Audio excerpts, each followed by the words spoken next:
A hugely vital asset for any fast bowler is the armoury, and his armoury is to have a short delivery. And when they get it right, it surely troubles batters. And I've been joined by Nas.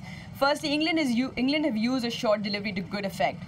Why is that, especially against Pakistan? Well, they've been very smart. After the first innings in Rawalpindi, I was in the middle with Brendan McCullum, and Brendan turned to me and said, I think for the rest of the series we're going to use the short ball because there's nothing in these pitches by pitching it up with the new ball, and also because the pitches have been so slow and a little bit too pace that when the ball is bowled in short, it's not like the whacker where the ball just flies past you and you just react. On these slower pitches, you almost have too much time to think and you almost end up playing 2 or 3 shots.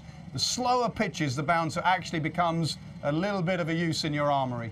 Now, as a batter, we saw Salman Agha and Azhar Ali get 2 blows from Mark Wood just where the ball was in line with the body. As a batter, especially on a slower surface, when the short stuff is bowled, what are you looking for? Like, are you going for the shot? Which ones to leave? And how do you play them? I think personally for me, it is all field dependent.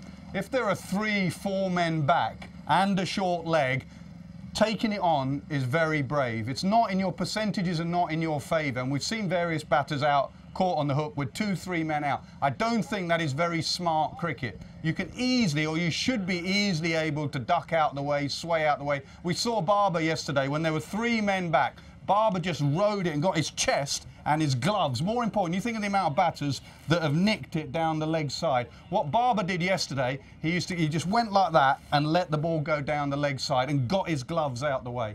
Now, we're talking about slower surface. Let's move to surface where the bounce is slightly more predictable. There's a lot of, especially Babar, you mentioned, he gets inside of the line of the ball and he opens up the offside. How effective is that shot when you can trust the bounce? Are very effective, and also because of white ball cricket, we have seen so many players now stay leg side and even uppercut it for 6. So if you're playing in South Africa, for example, you know, playing at altitude where the ball flies, we have seen the likes of Virender Sehwag and AB de Villiers hit it over third man for 6. The whacker I keep mentioning, you can take it on and it can go for 6. Sometimes Babar actually gets in quite a tricky position, I'll show you. Because Babar goes across and gets fairly chest on, if you're chest on, now from this position, to duck is quite difficult. Now, someone we've both worked with, Mark Butcher. Mark Butcher was a very good player of the short ball because he was very sideways on and he got into a sideways position, and from that position you can just sway or you can duck. I've seen the amount of fast bowlers that bounce Butch, and Butch would just go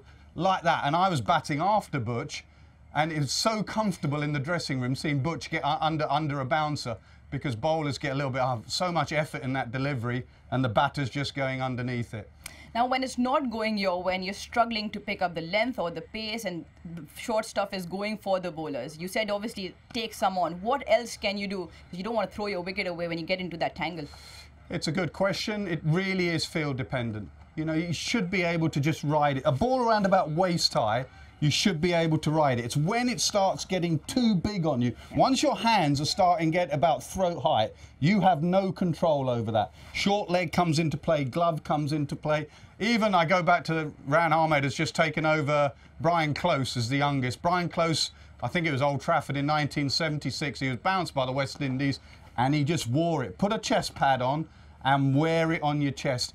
Being out there and surviving and taking a couple of bruises is better than losing your wicket. Those 2 wickets before lunch in the last Test match cost Pakistan the Test series by gloving it down the leg side. Yeah, it was Nawaz and Saud in Multan. So the short stuff definitely adds a spice, but you got to be brave and smart.